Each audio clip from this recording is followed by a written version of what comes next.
യേശുക്രിസ്തുവിന്റെ നാമത്തിലുള്ള സ്നേഹവന്ദനത്തെ അറിയിക്കുന്നു. നിങ്ങൾക്കുള്ള ഒരു വിടുതൽ ഇതിനകത്ത് ഈ മെസ്സേജിനകത്ത് നാളുകളായി കേട്ടുവന്ന് അറിഞ്ഞു വന്ന ചില തലങ്ങൾക്ക് ഹല്ലേലൂയ അതിനോട് ഒരു ഫുൾ സ്റ്റോപ്പ് ഇട്ടുകൊണ്ട് പുതിയൊരു തലത്തിലേക്ക് നിങ്ങൾ ചൂടുവെക്കുവാൻ ഈ ശുശ്രൂഷ നിങ്ങളെ മുഖാന്തരമായി നിങ്ങളുടെ ജീവിതത്തിൽ മുഖാന്തരമായി മാറട്ടെ ഞാൻ പ്രാർത്ഥിക്കുകയാണ്.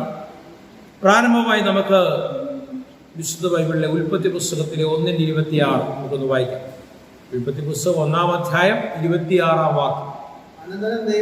അനന്തരം ദൈവം നാം നമ്മുടെ സാദൃശ്യത്തിൽ മനുഷ്യരെ ഉണ്ടാക്കുക,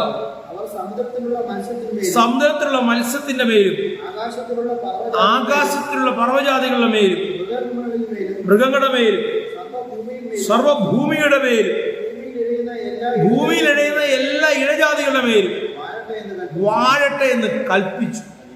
അപ്പൊ മനുഷ്യനെ ഉണ്ടാക്കിയതിന്റെ പിന്നിലെ പർപ്പസ്, മനുഷ്യന് നൽകപ്പെട്ട അധികാരം, പവർ ആൻഡ് അതോറിറ്റി. ഈ ഒരു വിഷയം എടുത്തു തന്നെ ഞാൻ മുൻപ് ശുശ്രൂഷയ്ക്ക് എടുത്തതാണ്. പക്ഷെ അതുമായിട്ട് റിലേറ്റ് ചെയ്ത മറ്റൊരു ടോപ്പിക്കിലേക്കാണ് ഞാൻ കടക്കാൻ ഇന്ന് ആഗ്രഹിക്കുന്നത്. ഹല്ലേലൂയ. ഈ വിഷയം ഇൻ ഡെപ്ത് ആയിട്ട് ആഴത്തിൽ നമ്മൾ പഠിച്ചിട്ടുള്ളതാണ്. ഈ അധികാരം നഷ്ടപ്പെട്ട മനുഷ്യന് അത് തിരിച്ചു കൊണ്ടുവരുവാൻ സർവശക്തനായ യേശു തമ്പുരാൻ വചനമായവൻ ഈ പ്രപഞ്ചത്തിൽ നമുക്ക് വേണ്ടി എന്ത് ചെയ്തു? വെളിപ്പെട്ടു. മനുഷ്യനായി നമ്മൾ ഒരുവനായി ഈ ഭൂമിയിൽ ജീവിച്ചു.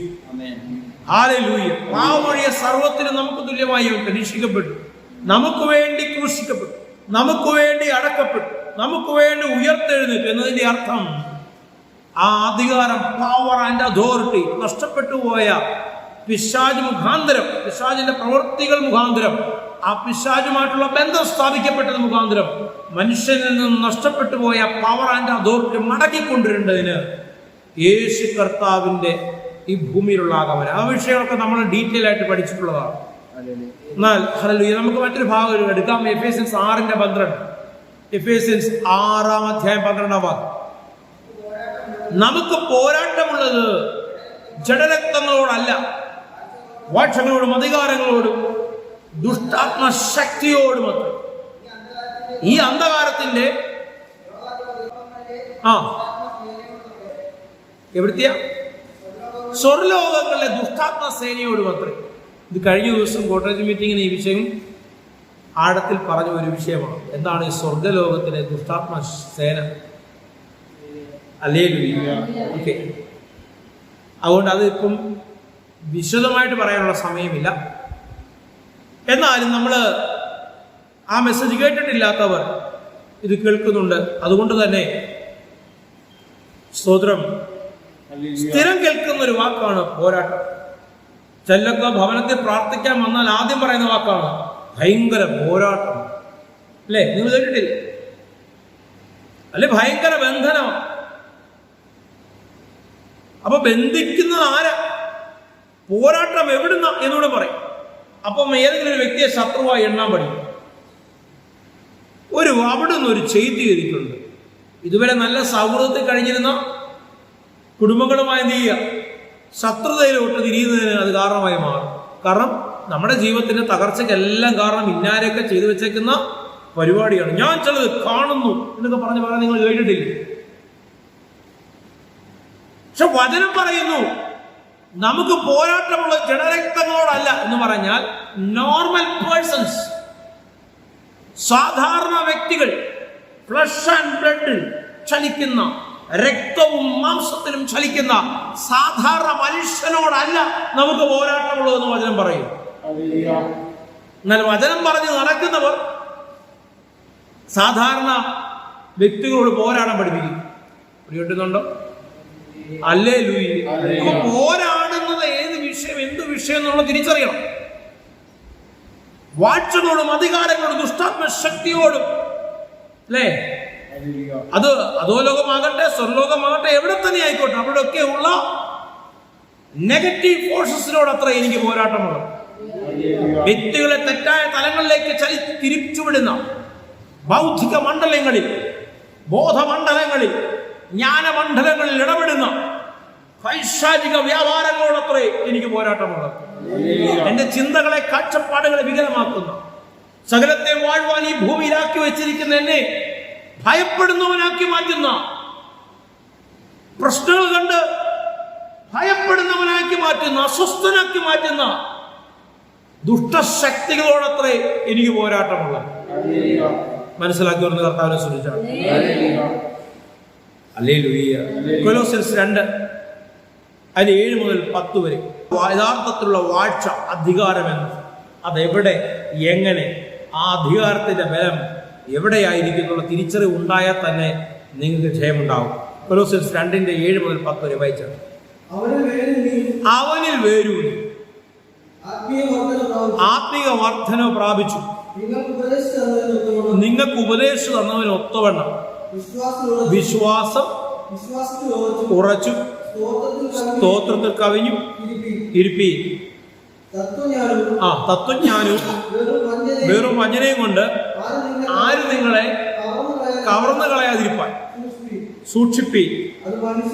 മനുഷ്യരുടെ സമ്പ്രദായത്തിനൊത്തവണ്ണം, ലോകത്തിന്റെ ആദ്യ പാഠങ്ങൾക്കൊത്തവണ്ണം അല്ലാതെ ക്രിസ്തുവിനൊത്തവണ്ണമുള്ളതല്ല. അപ്പൊ ചിന്തിക്കേണ്ടത് എന്താണ്? ചലിക്കേണ്ട എവിടെയാണ്? ക്രിസ്തുവിനൊത്തവണ്ണമുള്ളത്.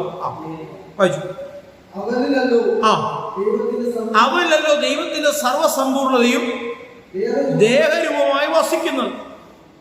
പിതാവായ ദൈവത്തിന്റെ, അല്ലെങ്കിൽ സർവശക്തനും സർവ്വവ്യാപിയുമായ ദൈവത്തിന്റെ സർവസമ്പൂർണത എവിടെ ഇരിക്കുന്നു? ആരിലിരിക്കുന്നു? യേശു ക്രിസ്തു. രാമി പറഞ്ഞ 10 വരെയായ എല്ലാ വാഴ്ചകൾക്കും അധികാരത്തിനും തലയായ അവനിൽ, ആരിൽ? യേശു ക്രിസ്തുവിൽ നിങ്ങൾ പരിപൂർണരത്രേ. കേട്ടോ, ഈ പരിജ്ഞാനം നിങ്ങളുടെ അകത്ത് വന്നാൽ, ഈ പരിജ്ഞാനത്തെ നിങ്ങൾ ചലിച്ചാൽ, എല്ലാ വസ്തുതകളും എല്ലാ വിഷയങ്ങളും നിങ്ങളുടെ കാൽക്കീഴിലാണ്. രാമീൻ പറഞ്ഞ എങ്ങനെയാകുന്നത്? യേശു ക്രിസ്തുവിലുള്ള സമ്പൂർണത, അതിലാണ് ഞാൻ ആയിരിക്കുന്നുള്ള തിരിച്ചറിവ് നിങ്ങളുടെ അകത്തുണ്ടായ സകലതും നിങ്ങളുടെ കാൽക്കീഴില്ല. ഒരാമീൻ പറഞ്ഞ സ്തോത്രം. ആ വാക്യം പൂർണ്ണമായി. കൊലോസ്യൻസ് 1 അധ്യായം അതിന്റെ 16-17. കൊലോസ്യൻസ് 1 16-17.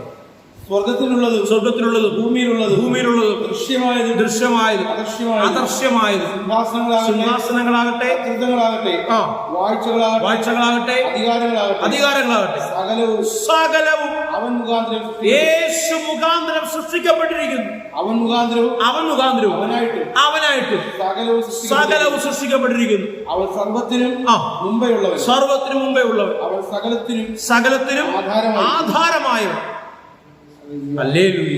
നമുക്ക് ബന്ധമുള്ളത് ആരുമായിട്ടെന്നായി പറയുന്നത്? ഉൽപ്പത്തി പുസ്തകം 1:26 പഠിച്ചു. മനുഷ്യനെ സൃഷ്ടിച്ചതിന്റെ ഉദ്ദേശം, ആ സൃഷ്ടിച്ച ക്രിസ്തുവിൽ നീ ആരാണ്? അതാണ് ഇപ്പോൾ നമ്മൾ പഠിച്ചുകൊണ്ടിരിക്കുന്നത്. 25 മുതൽ 29 വായിച്ചാണ്. 25 മുതൽ അതേ അധ്യായത്തിന്റെ 25 മുതൽ 29 വരെയുള്ള വാക്കുകൾ വായിച്ചാണ്. നിങ്ങൾക്ക് വേണ്ടി ദൈവം എനിക്ക് നൽകിയിരിക്കുന്ന ഉദ്യോഗപ്രകാരം ദൈവവചന ഘോഷണം നിവർത്തിക്കേണ്ടതിന് സഭയുടെ ശുശ്രൂഷകരായി ഞാൻ ഇരിക്കുന്നു. അത് പൂർവ്വകാലങ്ങൾക്ക് തലമുറകൾക്കും മറഞ്ഞു കിടന്നിരുന്ന മർമ്മം എങ്കിലും ഇപ്പൊ അവന്റെ വിശുദ്ധന്മാർക്ക് വെളിപ്പെട്ടിരിക്കുന്നു. അവരോട് ജാതികളുടെ ഇടയിൽ ഈ മർമ്മത്തിന്റെ മഹിമാതനം എന്തെന്നറിയിപ്പാൻ ദൈവത്തിന് ഇഷ്ടമായി.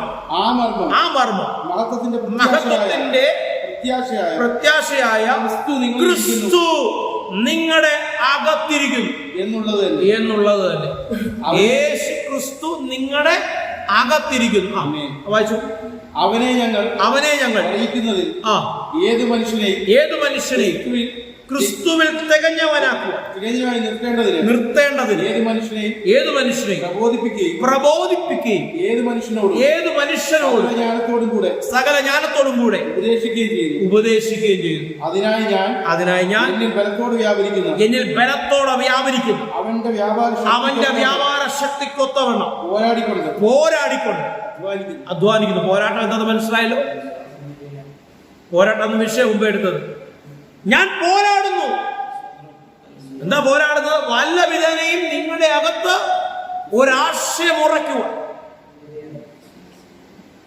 എന്നെ കൊണ്ടൊന്നിനും കൊള്ളത്തില്ല, ഞാനൊരു തോൽവിയാണ്, ഞാൻ അമ്പെ പരാജയമാണ്, എനിക്ക് വലുത് ദോഷം സംഭവിക്കാൻ പോകുന്നു. ഇങ്ങനെയുള്ള ചിന്തകൾ ഇട്ട് തരുന്ന ദുഷ്ടാത്മ ശക്തികളെ മേൽ നിങ്ങൾക്ക് ജയമെടുക്കുവാൻ, വാഴുവാൻ, അവയുടെ മേൽ ജയമെടുത്ത് ജയോത്സവമായ ജീവിതം കൊണ്ടാടുവാൻ നിങ്ങൾക്ക് സാധ്യമാകണമെങ്കിൽ നിങ്ങൾക്ക് വേണ്ടി ക്രൂശിൽ ജയോത്സവം കൊണ്ടാടിയ യേശു ക്രിസ്തുവിനെ കുറിച്ചുള്ള പരിജ്ഞാനത്തിന്റെ തികവ് നിങ്ങളുടെ അകത്തു വന്ന് നിറയണം. ഹല്ലേലൂയ. ആ നിറവ് നിങ്ങളുടെ ജീവിതത്തിൽ വെളിപ്പെടട്ടെ എന്ന് ഞാൻ പ്രാർത്ഥിക്കുകയാണ്. കണ്ണുനടയ്ക്കാൻ പ്രാർത്ഥിക്കാം. പ്രിയ പിതാവേ, യേശു കർത്താവേ, ഞങ്ങൾക്ക് വേണ്ടി സകലതും കാൽവരിയിൽ പൂർത്തീകരിച്ച, ഞങ്ങൾക്ക് വേണ്ടി സകലതും ഒരുക്കി തന്നു. ഹല്ലേലൂയ. ദുഷ്ടാധിപത്യത്തിൽ നിന്നും അങ്ങയുടെ രാജ്യത്തിലേക്ക് ഞങ്ങളെ കൈപിടിച്ചുയർത്തിയ യേശു തമ്പുരാന്റെ മഹത്വം ഈ കണ്ടുകൊണ്ടിരിക്കുന്നവരുടെ മേൽ വ്യാപരിക്കപ്പെടട്ടെ എന്ന് ഞാൻ പ്രാർത്ഥിക്കുകയാണ്. എന്തിനാണ് ഈ ഭൂമിയെ ഞങ്ങളെ ആക്കി വെച്ചിരിക്കുന്നു എന്നുള്ള ഉദ്ദേശ ലക്ഷ്യം തിരിച്ചറിയുന്നവരായി മാറുവാൻ ഇവർക്കിടയാകട്ടെ എന്ന് പ്രാർത്ഥിക്കുന്നു.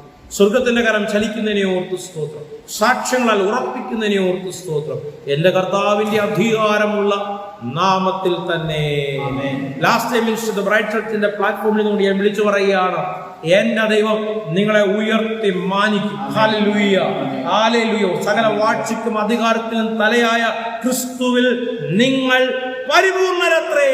ആമേൻ, ആമേൻ, ആമേൻ.